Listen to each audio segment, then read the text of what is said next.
guys, it's Mizzy, and I'm going to show you how to do the tech part of your cereal box design. Here's one that I did today.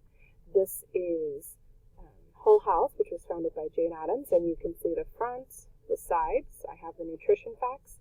I have some information about her on the back, and then I also have some more facts.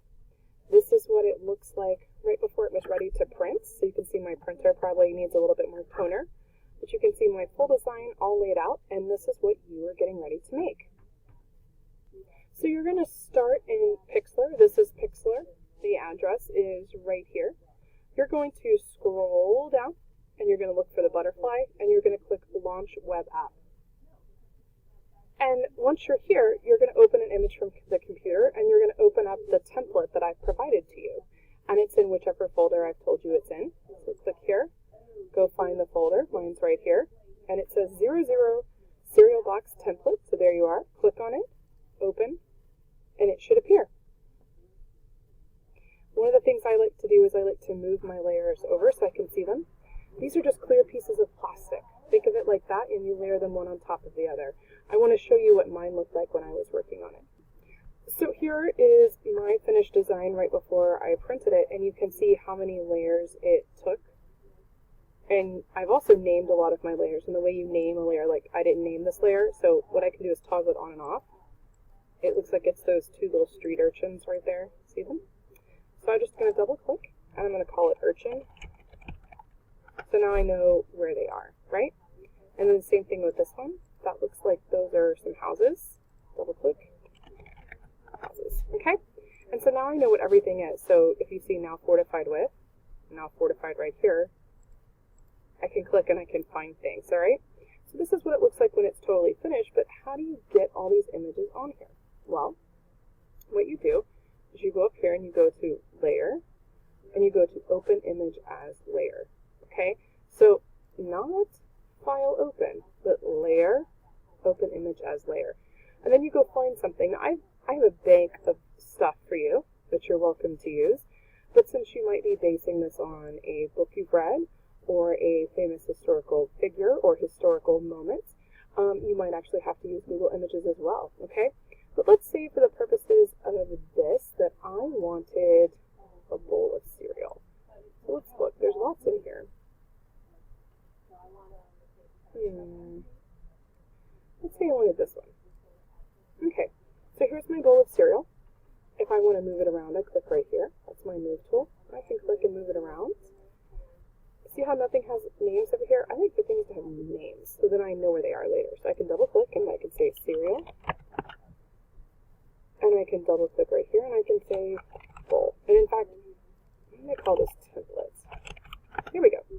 So let's say I don't want this in here. I just want the bowl empty. Well, there's a lot of different ways you could do that. You could use your eraser tool. When I go, oops, I went to my paint tool. This is your eraser tool. When I go here, I can click here, and the paint tool actually has different types of brushes. So if I click here, these ones look fuzzy. Oops. I have to be on the right layer. The layer has to be highlighted.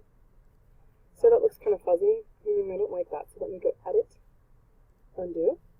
Click here, and I can do this. And it's a nice solid circle. So it just depends on what you want. So one of the ways to erase, of course, is to do it the old school way, right? But let's pretend I have a lot to erase and I don't want to have to sit and click and do it. How do I do it that way? Yeah, so I want to get rid of something that might be a little bit more complicated. So first let me open it. So Layer, Open Image as Layer. And let's say I want this bowl of cereal here, something that looks a little bit more realistic and is less cartoon-like, right? But this black is really distracting. And for me to sit and erase it perfectly, well, first of all, it probably won't look perfect. It's going to take a lot of time. Edit, Undo. I'm just going to go with my magic wand tool right here. See that? Wand tool with the magic wand. And the higher the tolerance, the more it will pick up. Okay, so if it was like 21, it's going to pick up less. So think about it as a percentage of what it's going to pick up. Why don't we change it to about 60? Okay? Then I'm going to come over here and click. And it highlighted a bunch of stuff. Let's go Edit, Cut. Now, it deleted a lot of my spoon in my bowl, which I may not want. So I go Edit, Undo. I can go, if I want the marching ants to go away, Edit, deselect that. Okay? So why don't I change that to about 20? And now click. And it's going to do it in pieces. I can go edit cut, or I can do the shortcut Control X. Yep. And I can keep doing that, or I could also get my eraser tool. Now there's a cool thing here. I can see the history. This is the last few things I did, so I can click here to undo things with relative ease. I wanted to show you something that makes it even easier. Another thing I can do is I can get my eyedropper tool, I can click, and it picks up whatever color I click on. See that? Yep. Pick that, and then get my paint bucket tool. And see how it looks a little weird right here? Watch this. It's going to get rid of all of that. Makes the whole thing black, which seems a little weird. I'm going to get rid of it, right? But I click here, it's on 20. Click. Look at that, it highlighted everything. Edit. Cut. Way less work. Isn't that a cool trick? And so now I can click, and I can move the cereal bowl to wherever I want. If I don't like this cereal bowl, I'm just going to hide it. Here's my new bowl, so let me say Cheerios, because I think that's what that is. Okay, move it. And I can go edit, free transform. Nice and big, right? Alright, so let's say I want it to be nice and big, but I don't want it to go on my side panels, right? So what I do is I can actually toggle with the opacity. Do you see this right here? Click there. See how it's kind of see-through? It's only going to be temporary. I'm going to click right here on my square marquee tool. And I'm going to go Control X or Edit Undo. Now my cereal bowl is perfectly on the front of my box. And then I just turn it back up. And there it is, all ready to go. And that's pretty much what you do. You just layer, open images layer, layer, open images layer, and add everything to it. This will be the front of your cereal box. This will be the back of your cereal box. And this will be another panel where you can add additional facts. Okay? I usually just color these a color that's kind of popular in my design. So if we go back and we look at mine, you can see I used a lot of this brick color, and I just used that brick color all around mine. Okay? It's kind of cool how you save it. You just go File, Save. While you're still working on it, you can save it as a PXD file. That's going to save all your layers. Okay?